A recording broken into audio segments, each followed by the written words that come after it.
Hello everyone, स्वागत है आप सभी का स्टडी विदांग में। फ्रेंड्स, आज हम बात करेंगे उत्तर प्रदेश प्रीवियस ईयर परीक्षा 2013 की। फ्रेंड्स, प्रीलिम्स के पेपर हम 2009 से 2019 तक के देख रहे हैं। फ्रेंड्स, चलिए इसमें हम देखते हैं अपना सबसे पहला क्वेश्चन 2013 के प्रीवियस ईयर के पेपर में। तो सबसे पहला क्वेश्चन हमारा है, गायत्री मंत्र के नाम से प्रसिद्ध मंत्र सर्वप्रथम किस ग्रंथ में मिलता है? फ्रेंड्स, किस ग्रंथ में मिलता है? ऋग्वेद में मिलता है। फ्रेंड्स, इसकी व्याख्या अगर हम देखें तो वेद कितने हैं? कुल 4 वेद हैं, जिनमें से सबसे प्राचीन वेद कौन सा है? फ्रेंड्स, ऋग्वेद है। सबसे प्राचीन वेद ऋग्वेद है। ऋग्वेद ऐसा ऋग्वेद अर्थात ऐसा ज्ञान जो ऋचाओं में बद्ध हो। इस वेद में कुल कितने मंडल हैं? 10 मंडल हैं। 1028 सूक्त हैं। इसके तीसरे मंडल में गायत्री मंत्र का उल्लेख मिलता है, जो सूर्य देव को समर्पित है। अथर्ववेद यह अथर्वा ऋषि द्वारा रचित है। फ्रेंड्स, इसमें कुल 40 अध्याय हैं एवं 711 सूक्त हैं। मनुस्मृति से उस समय के भारत के बारे में राजनीतिक, सामाजिक, धार्मिक जानकारी मिलती है। भगवत गीता जो है फ्रेंड्स, वहाँ से श्री कृष्ण द्वारा अर्जुन को दिए गए उपदेश का सार है, जो निष्काम कर्म को ही प्रमुखता प्रदान करता है। फ्रेंड्स, अगला क्वेश्चन है कि गौतम बुद्ध द्वारा अपने धर्म में दीक्षित किया जाने वाला अंतिम व्यक्ति निम्नलिखित में से कौन था? फ्रेंड्स, कौन था? सुबुद्ध। अगर हम इसकी व्याख्या देखें तो बौद्ध धर्म के संस्थापक कौन थे? गौतम बुद्ध थे। इन्हें एशिया का ज्योतिपुंज कहा जाता है। फ्रेंड्स, ज्ञान प्राप्ति के पश्चात सिद्धार्थ बुद्ध के नाम से जाने गए। वह स्थान बोधगया कहलाया। बुद्ध ने अपना प्रथम उपदेश सारनाथ ऋषिपत्तनम में दिया, जिसे बौद्ध ग्रंथों में धर्मचक्र प्रवर्तन कहा गया। गौतम बुद्ध द्वारा दीक्षित किया जाने वाला अंतिम व्यक्ति कौन था? फ्रेंड्स, सुबुद्ध था। अगला क्वेश्चन है कि मौर्य काल में सीता से तात्पर्य है? फ्रेंड्स, सीता से तात्पर्य है राजकीय भूमि से प्राप्त आय। अगर हम इसकी व्याख्या की बात करें तो मौर्य वंश का संस्थापक चंद्रगुप्त मौर्य था। इस समय सरकारी भूमि को क्या कहा जाता था? फ्रेंड्स, सीता कहा जाता था। तो इसलिए हमारा ऑप्शन सी सही है। बगैर वर्षा की अच्छी खेती होने वाली भूमि को अदेब मार्तक कहा जाता था तथा आय के संग्रहकर्ता को संहारता कहा जाता था। फ्रेंड्स, अगला क्वेश्चन है, फिरोज तुगलक द्वारा स्थापित दार उल सफ़ा क्या था? फ्रेंड्स, दार उल सफ़ा जो था एक खैराती अस्पताल था। फ्रेंड्स, अगर हम देखें तो सुल्तान फिरोज तुगलक ने अनाथ मुस्लिम महिलाओं, विधवाओं एवं लड़कियों की सहायता के लिए एक नए विभाग दीवान ए खैरात की स्थापना की तथा मुफ्त में चिकित्सा सुविधा उपलब्ध कराने के लिए दारुल सफ़ा की स्थापना की थी। हमारा अगला क्वेश्चन है, उत्तर भारत में चांदी का सिक्का यानी कि टंका जारी करने वाला कौन मध्यकालीन शासक था? इनमें से कौन मध्यकालीन शासक था जिसने चांदी का सिक्का जारी किया था? फ्रेंड्स, वो था इल्तुतमिश। अगर हम इसमें देखें तो इल्तुतमिश द्वारा किए गए अगर कार्यों को देखें तो सबसे पहले हम देखते हैं कुतुब मीनार के निर्माण को पूरा कराया था इल्तुतमिश ने, और सर्वप्रथम शुद्ध अरबी सिक्के जारी किए जो चांदी के टंका तथा तांबा का जीतल था। इसने एकता प्रणाली को प्रारंभ किया था और इसने 40 गुलाम सरदारों का संगठन बनाया था, जिसे क्या कहा जाता था? तुर्कान ए चहलगामी के नाम से जाना जाता था। फ्रेंड्स, और इसने कार्य किया था, सर्वप्रथम दिल्ली के अमीरों का दमन किया था। फ्रेंड्स, किसने? इल्तुतमिश ने। चलिए अगला क्वेश्चन है कि निम्नलिखित में से कौन अलवार संत नहीं था? फ्रेंड्स, इनमें से अलवार संत कौन नहीं था? त्रुज्ञान नहीं थे, जबकि पोगई, पुंडन और त्रुमंगई जो थे अलवार संत थे। फ्रेंड्स, अगर हम देखें तो छठी शताब्दी में भक्ति आंदोलन का प्रारंभ तमिल क्षेत्र से हुआ था, जो कर्नाटक और महाराष्ट्र में फैल गया। भक्ति आंदोलन का विकास बारह अलवार वैष्णवों संतों और 63 नैनार संतों ने किया था। अगला क्वेश्चन है कि निम्नलिखित में से कौन सा युग्म सही सुमेलित नहीं है? फ्रेंड्स, इनमें से कौन सा युग्म है जो सही सुमेलित नहीं है? इसको देखते हैं। इसमें से अगर हम देखें तो पुनः जजिया लगाना फर्रुखियर सही सुमेलित है। मसूलीपट्टनम का पर अधिकार फोर्ड ने किया था, बिल्कुल सही है। सती प्रथा निषेध अधिनियम लॉर्ड विलियम बेंटिक लेकर आया था, बिल्कुल सही है। फ्रेंड्स, दास्ता का अंत मेलकम। फ्रेंड्स, अगर हम देखें दास्ता का अंत मेलकम के द्वारा नहीं किया गया था, तो इसमें हमारा कौन सा ऑप्शन सही नहीं है? ऑप्शन हमारा सही नहीं है डी, यानी कि ऑप्शन डी सही नहीं है। दास्ता का अंत फ्रेंड्स किसने किया था? एलन वरो ने किया था, एलन वरो। ठीक है। दास्ता का अंत एलन ने किया था। अगला क्वेश्चन देखते हैं कि निम्नलिखित में से कौन जहांगीर के दरबार में ब्रिटिश शासक जेम्स प्रथम का राजदूत था? इनमें से कौन था? William Hawkins. फ्रेंड्स, अगर हम देखें तो 1608 में कैप्टन हॉकिंस ने जहांगीर के दरबार में ईस्ट इंडिया कंपनी के लिए व्यापार की अनुमति चाही, परंतु 1611 में उसे वापस लौटना पड़ा। कैप्टन हॉकिंस के पश्चात इंग्लैंड के सम्राट जेम्स प्रथम ने सर टॉमस रो को 1615 ईस्वी में अपने राजदूत के रूप में मुगल दरबार में भेजा। जहांगीर ने उसे व्यापार संबंधी अनुमति विशेष फरमान प्रदान किए हैं। अगला क्वेश्चन है, अकबर की इच्छानुसार किसने रामायण का फारसी में अनुवाद किया था? फ्रेंड्स, रामायण का फारसी में अनुवाद किसने किया था? अब्दुल कादिर बदायूनी ने। अगला क्वेश्चन है फ्रेंड्स, निम्नलिखित में से किसने जहांगीर के विरुद्ध विद्रोह किया था? फ्रेंड्स, जहांगीर के विरुद्ध विद्रोह करने वाले कौन कौन था? एक था आसफ खां, दूसरा कौन था फ्रेंड्स? आसफ खां नहीं था। इसमें हमारा कौन सा ऑप्शन सही है? ऑप्शन डी सही है, यानी कि कौन कौन था? एक तो था खुर्रम, दूसरा महावत खां और तीसरा कौन था? खुसरो। ठीक है, तो ऑप्शन कौन सा सही है? ऑप्शन डी सही है। फ्रेंड्स, अगला क्वेश्चन है, जलियांवाला बाग हत्याकांड के विरोध में निम्नलिखित में से किसने वायसराय के कार्य परिषद से त्यागपत्र दे दिया था? फ्रेंड्स, इसमें से किसने दिया था? सर शंकर नायर ने। अगर हम देखें तो जलियांवाला हत्याकांड के विरोध में वायसराय की कार्यकारिणी परिषद के सदस्यता से सर शंकर ने इस्तीफा दिया था। इसी हत्याकांड के विरोध में महात्मा गांधी ने कैसरे हिंद की उपाधि लौटाई, जबकि जमनालाल बजाज ने राय बहादुर की उपाधि और रविंद्रनाथ टैगोर ने सर की उपाधि लौटाई थी। ठीक है फ्रेंड्स, अगला क्वेश्चन अगर हम देखें तो अगला क्वेश्चन है कि निम्नलिखित में से किसने सर्वप्रथम भारत के लिए औपनिवेशिक स्वराज्य की मांग की थी? फ्रेंड्स, इनमें से किसने औपनिवेशिक स्वराज्य की मांग की थी? फ्रेंड्स, सर तेज बहादुर सप्रू और जयकर ने। तो हमारा ऑप्शन सी सही है। फ्रेंड्स, अगला क्वेश्चन है, चंपारण में तिनकठिया प्रथा का तात्पर्य था? फ्रेंड्स, तिनकठिया प्रथा का तात्पर्य था 3/20 भूभाग पर नील की खेती करना। यानी कि अगर हम देखें इसके आगे की बात देखें तो क्या है कि गांधी जी ने सत्याग्रह का सर्वप्रथम प्रयोग दक्षिण अफ्रीका में किया था। भारत में सत्याग्रह का पहला प्रयोग 1917 में चंपारण बिहार में किया गया। बिहार के एक किसान नेता राजकुमार ने गांधी जी को चंपारण आने को प्रेरित किया। चंपारण विद्रोह के कारण अंग्रेजों को 3 कठिया प्रथा को समाप्त करना पड़ा। चंपारण में 3 कठिया प्रथा का तात्पर्य 3/20 भूभाग पर नील की खेती करना था। फ्रेंड्स, अगला क्वेश्चन है, डेक्कन एजुकेशनल सोसाइटी की स्थापना से कौन संबंधित था? डेक्कन सोसाइटी की स्थापना से फ्रेंड्स कौन संबंधित था? वीजी तिलक। अगला क्वेश्चन है, मुस्लिम लीग के लाहौर अधिवेशन जो कब हुआ था? 1940 की अध्यक्षता किसने की थी? फ्रेंड्स, इसकी अध्यक्षता की थी मोहम्मद अली जिन्ना ने। ऑप्शन कौन सा सही है? ऑप्शन सी सही है। फ्रेंड्स, अगर हम देखें तो 30 दिसंबर 1906 में ढाका में मुस्लिम एजुकेशनल कॉन्फ्रेंस के अधिवेशन के समय आगा खां और ढाका के नवाब सलीमुल्लाह मोहसिनुल उल मुल्क के नेतृत्व में अखिल भारतीय मुस्लिम लीग की स्थापना हुई।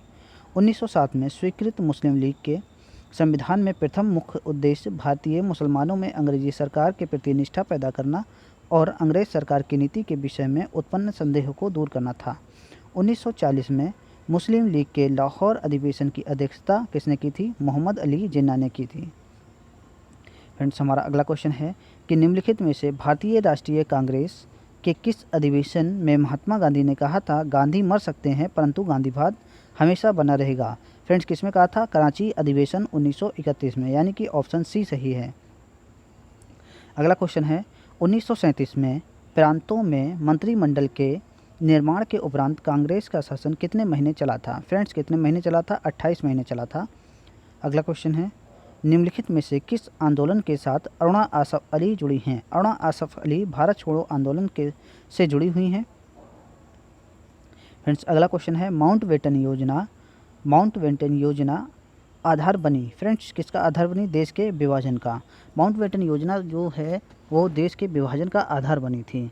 फ्रेंड्स, 4 जुलाई 1947 को ब्रिटिश संसद में एटली द्वारा भारतीय स्वतंत्रता विधेयक प्रस्तुत किया गया, जिसे 18 जुलाई को स्वीकृति मिली। विधेयक के अनुसार भारत और पाकिस्तान 2 स्वतंत्र राष्ट्रों की घोषणा की गई? अगला क्वेश्चन है, किसने कहा था तिलक भारतीय अशांति के जनक हैं? फ्रेंड्स, किसने कहा था ये? वी चिरोल ने। अगला क्वेश्चन है, 1942 में कांग्रेस के बम्बई अधिवेशन में किसके द्वारा भारत छोड़ो प्रस्ताव प्रस्तावित किया गया? फ्रेंड्स, किसके द्वारा किया गया? जवाहरलाल नेहरू के द्वारा। अगर हम देखें तो 7 अगस्त 1942 को कांग्रेस की बैठक बम्बई के ऐतिहासिक ग्लालिया टैंक में हुई। इसी बैठक में गांधी जी ने के भारत छोड़ो के प्रस्ताव को जवाहरलाल नेहरू ने पेश किया, जिसे 8 अगस्त 1942 को कांग्रेस कार्य समिति ने पारित कर दिया। इस प्रकार 9 अगस्त 1942 को भारत छोड़ो आंदोलन शुरू किया गया। इसी आंदोलन में गांधी जी ने करो या मरो का नारा दिया। फ्रेंड्स, अगला क्वेश्चन है, आज़ाद हिंद फौज के अधिकारियों के लाल किले में चल रहे मुकदमे में उनके पक्ष से निम्नलिखित में से किसने वकालत की थी? फ्रेंड्स, किसने वकालत की थी? Sir TB. सप्रू ने।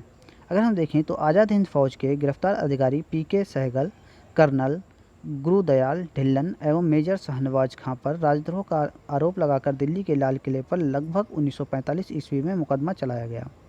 आज़ाद हिंद फौज के अभियुक्तों की तरफ से तेज बहादुर सप्रू, जवाहरलाल नेहरू, भूला भाई देसाई एवं के.एन. काटजू ने पैरवी की। वकीलों के इस समूह की अध्यक्षता किसने की थी? भूला भाई देसाई ने की थी। फ्रेंड्स,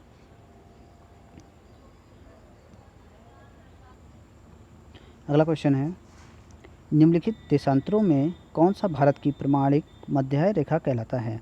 फ्रेंड्स, इनमें से कौन सा है जो भारत की प्रमाणिक मध्य रेखा कहलाता है? 82.5 डिग्री पूर्वी देशांतर, यानी कि ऑप्शन डी सही है। फ्रेंड्स, ये भारत में 5 राज्यों से गुजरता है। ये 5 राज्य कौन कौन से हैं? एक तो उत्तर प्रदेश, दूसरा मध्य प्रदेश, छत्तीसगढ़, उड़ीसा और आंध्र प्रदेश से होकर गुजरती है ये रेखा। फ्रेंड्स, अगला क्वेश्चन है, निम्नलिखित में से कौन सम्मिलित नहीं है? फ्रेंड्स, इनमें से कौन सम्मिलित नहीं है? अगर हम देखें, नाथुला दर्रा जो है ये कहाँ पर है? फ्रेंड्स, सिक्किम में है, और जबकि ये अरुणाचल प्रदेश में दिया है, यानी कि हमारा ऑप्शन ए जो है ये सम्मिलित नहीं है। कहाँ पर है नाथुला दर्रा? फ्रेंड्स, नाथुला दर्रा है सिक्किम में। बाकी लिपुलेख दर्रा उत्तराखंड सम्मिलित है, रोहतांग दर्रा हिमाचल प्रदेश सम्मिलित है, पालघाट दर्रा केरल सम्मिलित है। तो हमारा ऑप्शन ए सही है। अगला क्वेश्चन है, निम्नलिखित नदियों में से किसका उद्गम भारत में नहीं है? फ्रेंड्स, अगर देखें तो रावी का उद्गम भारत में है, चेनाब का उद्गम भारत में है और ब्यास का भी उद्गम भारत में है। तो भारत में किसका उद्गम नहीं है? फ्रेंड्स, भारत में सतलज नदी का उद्गम नहीं है। फ्रेंड्स, ये कहाँ, इसका उद्गम कहाँ है? कैलाश श्रेणी पर, कैलाश श्रेणी से सतलज नदी निकलती है। फ्रेंड्स, अगला क्वेश्चन है, निम्नलिखित में से कौन भारत के प्राकृतिक बंदरगाह हैं? फ्रेंड्स, इनमें से कौन भारत के प्राकृतिक बंदरगाह हैं? तो अगर हम देखें, कोची भारत का प्राकृतिक बंदरगाह है और विशाखापट्टनम भी भारत का प्राकृतिक बंदरगाह है, जबकि चेन्नई और तुतिकोरिन जो बंदरगाह हैं ये कृत्रिम बंदरगाह हैं। फ्रेंड्स, अगला क्वेश्चन है, काली मिट्टी कपास की खेती के लिए उपयुक्त है और उस कारण दिया गया है कि उनमें जैव तत्व प्रचुर मात्रा में होता है।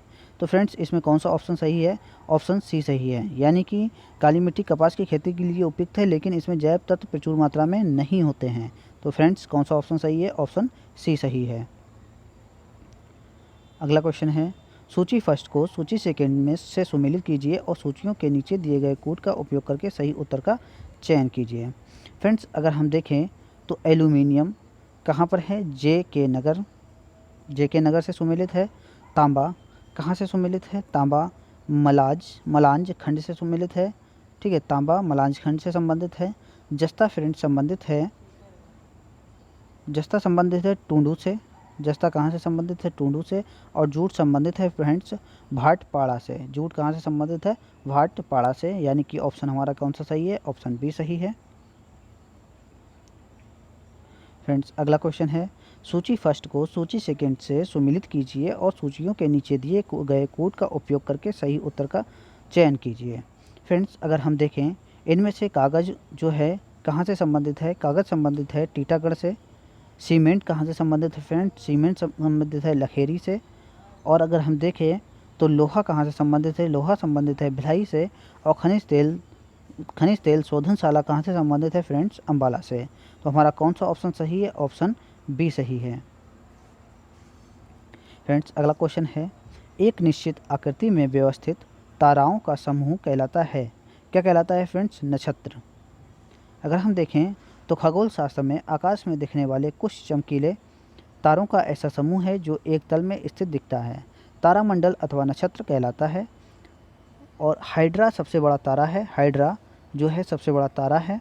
वर्तमान में 89 तारामंडल की खोज की गई है। निहारिका प्रकाशवान आकाशीय पिंड है जो गैस एवं धूल कणों से निर्मित है। एंड्रोमेडा पृथ्वी की सबसे निकटतम निहारिका है तथा सबसे हल्की निहारिका ओरियनसिस स्वार्ड है। फ्रेंड्स अगला क्वेश्चन है, बेतार संचार पृथ्वी की सतह को निम्नांकित द्वारा परिवर्तित किया जाता है, किसके द्वारा फ्रेंड्स? आयन मंडल के द्वारा, यानी कि ऑप्शन सी सही है। फ्रेंड्स अगर हम देखें तो वायुमंडल में कुछ परतें पाई जाती हैं जिनको हम देखते हैं सबसे निचले, अगर सबसे नीचे देखते हैं यानी कि पृथ्वी में सबसे नीचे परत कौन सी होती है, तो वो होती है फ्रेंड्स क्षोभ मंडल। फिर उसके बाद हम देखते हैं समताप मंडल, उसके बाद ओजोन मंडल, उसके बाद आयन मंडल और उसके बाद क्या होता है? बहिर्मंडल होता है फ्रेंड्स। आयन मंडल की ऊंचाई 60 किलोमीटर से 640 किलोमीटर तक होती है और यह भाग कम वायुदाब तथा पराबैंगनी किरणों द्वारा आयनीकृत होता रहता है। इस मंडल में सबसे नीचे स्थित डी लेयर में लॉन्ग रेडियो वेव एवं E1, E2 और F1, F2 परतों में शॉर्ट रेडियो वेव परावर्तित होती है, जिसके फलस्वरूप पृथ्वी पर रेडियो, टेलीविज़न, टेलीफोन एवं रडार आदि की सुविधाएं प्राप्त होती हैं। फ्रेंड्स अगला क्वेश्चन है, सर्वाधिक स्थायी पारिस्थितिक तंत्र निम्नांकित में से कौन सा है? फ्रेंड्स इनमें से अगर हम देखें सर्वाधिक स्थायी पारिस्थितिक तंत्र जो है वो है महासागर, यानी कि ऑप्शन सी सही है। अगला क्वेश्चन है कि निम्नलिखित में से कौन सुमेलित नहीं है? इनमें से फ्रेंड्स अगर देखें तो बोलिविया टीन सही सुमेलित है, ब्राज़ील लौह अयस्क से सही सुमेलित है, मेक्सिको चांदी सही सुमेलित है, यानी कि पेरू जो है नाइट्रेट ये सही सुमेलित नहीं है। हमारा ऑप्शन कौन सा सही है? ऑप्शन डी सही है। फ्रेंड्स अगला क्वेश्चन है सूची फर्स्ट को सूची सेकंड से सुमेलित कीजिए और सूचियों के नीचे दिए गए कोड का उपयोग करके सही उत्तर का चयन कीजिए। फ्रेंड्स अगर हम देखें इसमें तो डोनेट्स सुमेलित किससे है? यूक्रेन से। कुजनेट्स किससे संबंधित है? फ्रेंड्स रूस से। लंकाशायर किससे संबंधित है? फ्रेंड्स लंकाशायर संबंधित है यूके से, यानी कि यूनाइटेड किंगडम से, और सार संबंधित है फ्रेंड्स जर्मनी से, यानी कि इसमें हमारा ऑप्शन कौन सा सही है? ऑप्शन बी सही है। ऑप्शन बी सही है। फ्रेंड्स अगला क्वेश्चन है कि किस देश में उसके भौगोलिक क्षेत्र का उच्चतम प्रतिशत वनाच्छादित है? फ्रेंड्स कौन से देश में है? जापान में है। अगला क्वेश्चन है कि सूची फर्स्ट को सूची सेकंड से सुमेलित कीजिए और सूचियों के नीचे दिए गए कोड का सही उत्तर चुनिए। फ्रेंड्स अगर हम देखें तो इसमें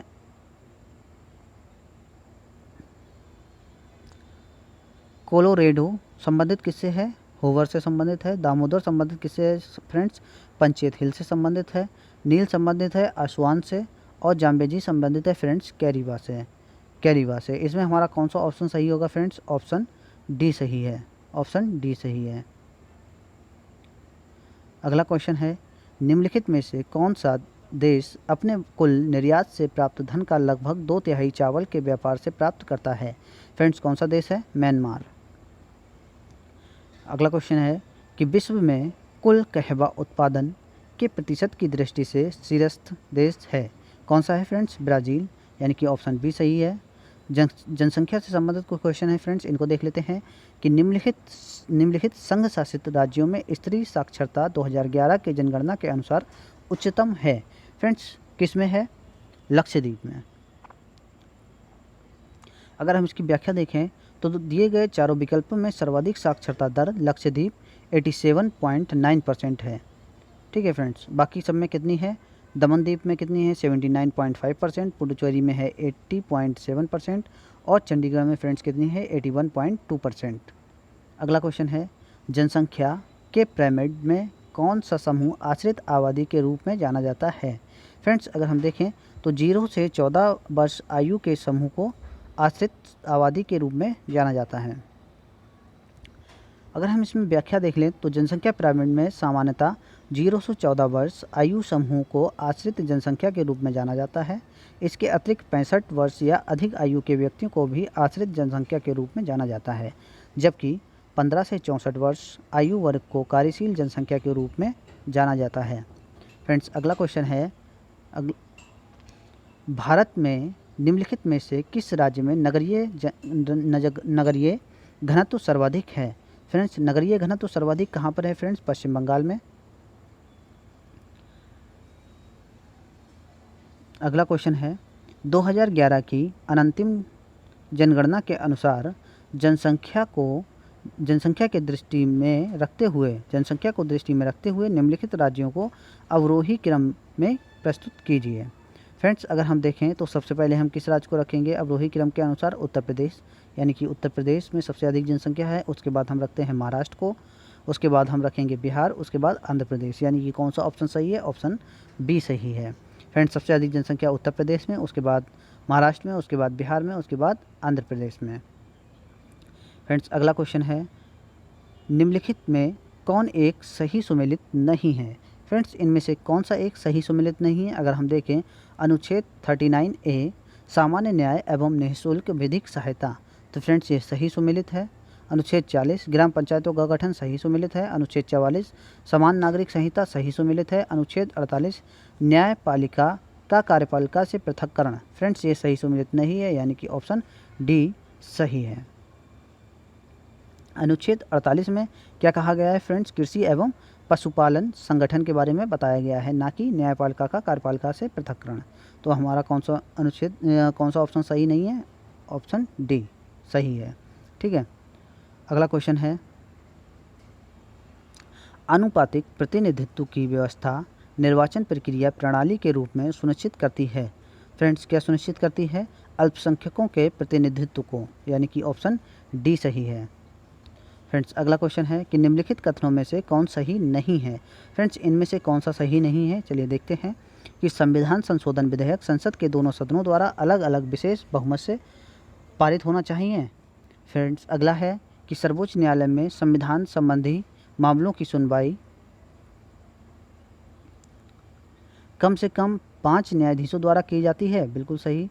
अगला है, प्रेस की स्वतंत्रता मूलाधिकार वाक स्वतंत्र और अभिव्यक्ति स्वतंत्र में सम्मिलित है, बिल्कुल सही। जाकिर हुसैन भारत के प्रथम उपराष्ट्रपति थे, जी नहीं, बिल्कुल गलत है। फ्रेंड्स, भारत के प्रथम उपराष्ट्रपति कौन थे? Friends, Radha Krishnan. Sorry friends, सबसे पहले जो उपराष्ट्रपति थे वो कौन थे? डॉक्टर राधा कृष्णन।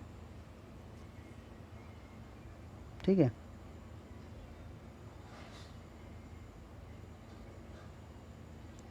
अगला क्वेश्चन है,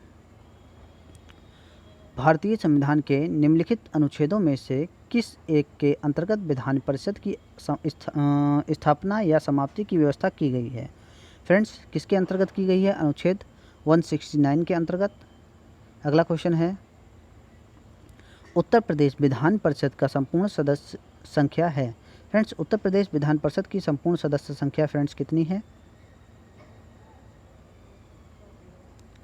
कितनी है फ्रेंड्स?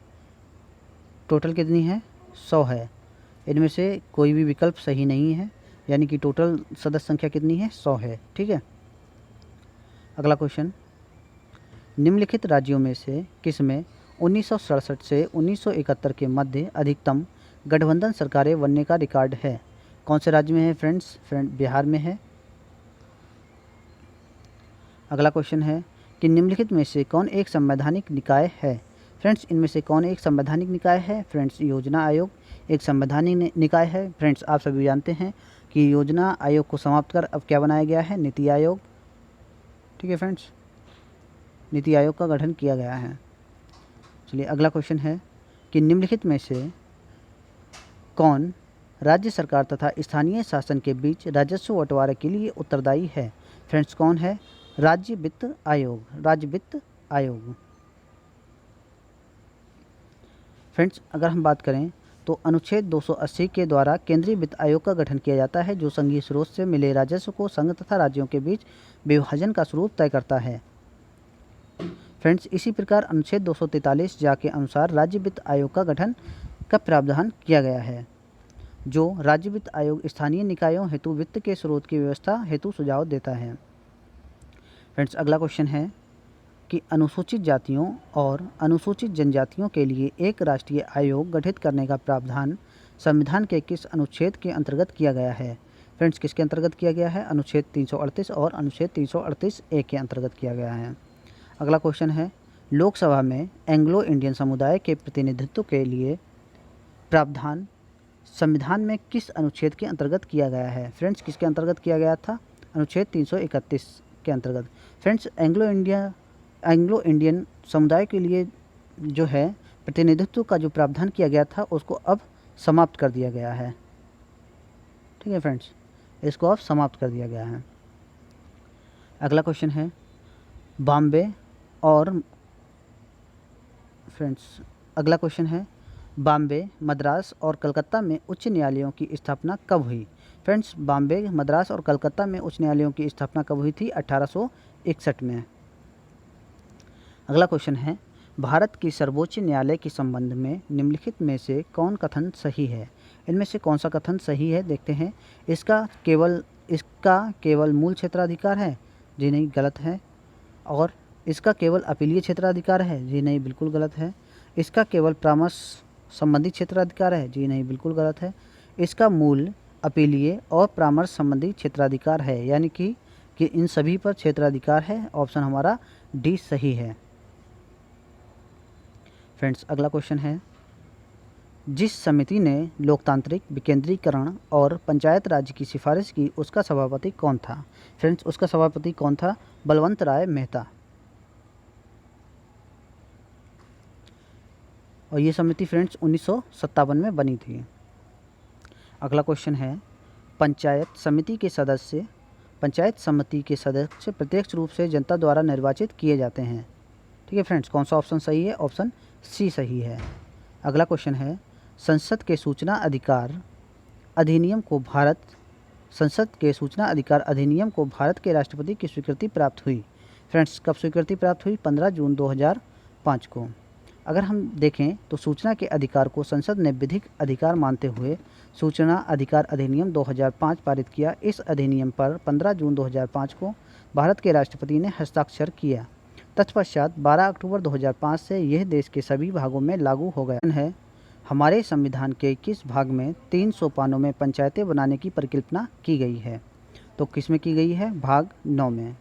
फ्रेंड्स अगर हम देखें तो भारतीय संविधान में 395 अनुच्छेद, 12 अनुसूचियाँ और 22 भाग हैं। अगर हम देखें तो संविधान के भाग 9 में पंचायती राज व्यवस्था तथा भाग 9 का में यानी कि भाग 9A में नगरीय स्थानीय स्वशासन का प्रावधान किया गया है। 73वें संविधान संशोधन अधिनियम 1992 द्वारा पंचायती राज व्यवस्था को संवैधानिक आधार प्रदान किया गया था। फ्रेंड्स ये हमने क्वेश्चन देखे, 58 क्वेश्चन देखें। फ्रेंड्स इसके आगे के क्वेश्चन हम अगले वीडियो में देखेंगे। फ्रेंड्स यदि हमारा ये लेक्चर आपको पसंद आ रहा है तो हमारी वीडियो को लाइक कीजिए, शेयर कीजिए। धन्यवाद फ्रेंड्स।